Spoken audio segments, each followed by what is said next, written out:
대통령이 되면 현 정부의 적폐를 수사하겠다는 국민의힘 윤석열 후보의 발언을 둘러싼 정치권의 공방이 계속되고 있습니다. 문재인 대통령이 분노를 표하고 윤 후보가 정치 보복은 없다고 진화했지만 여야 간 신경전이 이어지는 양상입니다. 국회 취재기자 연결합니다. 구하림 기자. 네, 여야는 국민의힘 윤석열 대선 후보의 인터뷰 내용과 관련해 발언을 쏟아냈습니다. 더불어민주당 총괄선대위원장을 맡은 이낙연 전 대표는 선대위 회의에서 민주주의의 성취를 야당 대선 후보가 부정하는 듯한 언동을 하고 있다며 입을 뗐습니다.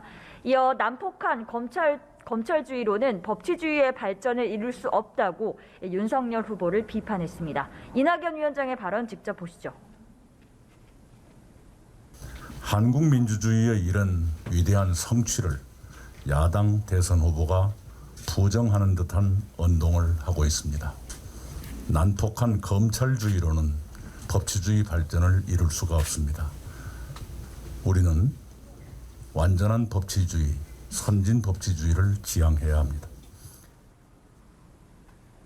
또 민주당 소속 상임 고문과 고문단은 윤 후보의 발언이 명백한 협박이며 정치 보복 예고나 다름없다며 망언을 사과하라고 촉구했습니다. 국민의힘은 윤석열 후보 인터뷰에 어제 문재인 대통령이 불쾌감을 표하며 사과를 요구한 점을 집중 공격했습니다. 국민의힘 이준석 대표는 SNS를 통해 청와대가 대선 과정에서 통상적 이야기에 발끈했다며 이를 보며 정권 심판 여론이 더 강해질 것이라고 밝혔습니다. 김기현 원내대표는 원내대책회의에서 한 번도 경험해보지 못한 불법 선거 개입이라며 범죄를 저지르면 법에 따라 처리하는 게 법치주의인데 어떻게 정치보복인가라고 반문했습니다. 또 어느 정부든 실정법을 위반하면 수사하는 게 법치주의라고 강조했는데요. 화면으로 보시겠습니다. 제1야당 후보자를 공격하고 있으니 정말 한 번도 경험해보지 못한 불법 선거 개입이 아닐 수 없습니다. 적폐청산을 1호 공약으로 내걸었던 문재인 대통령께서 적폐청산이라고 하는 용어에 이처럼 민감한 반응을 보이는 것은 참으로 생경하고.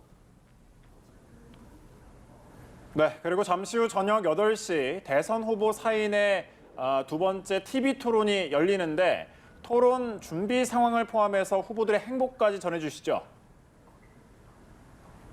네, 약 2시간 뒤인 저녁 8시부터 대선 후보 4명이 나오는 토론회가 열립니다. 한국기자협회가 주관하고 연합뉴스TV 등 6개 방송사가 주최했습니다.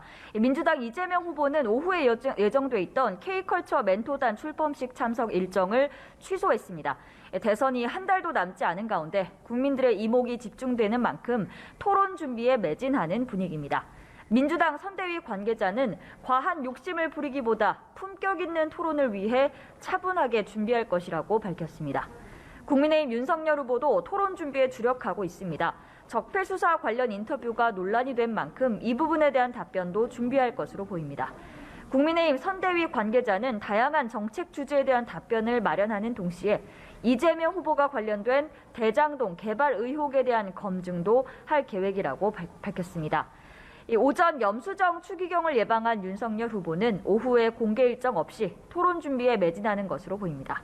지난 토론에서 연금개혁 합의를 이끌어냈던 국민의당 안철수 후보, 이번에도 중도층 표심을 끌어모으기 위해 양강 후보에 대한 현미경 검증을 예고했습니다. 정의당 심상정 후보는 진보정당의 대선 후보로서의 존재감을 부각하고 역시 양강 후보의 약점을 파고들겠다는 계획입니다. 지금까지 국회에서 전해드렸습니다.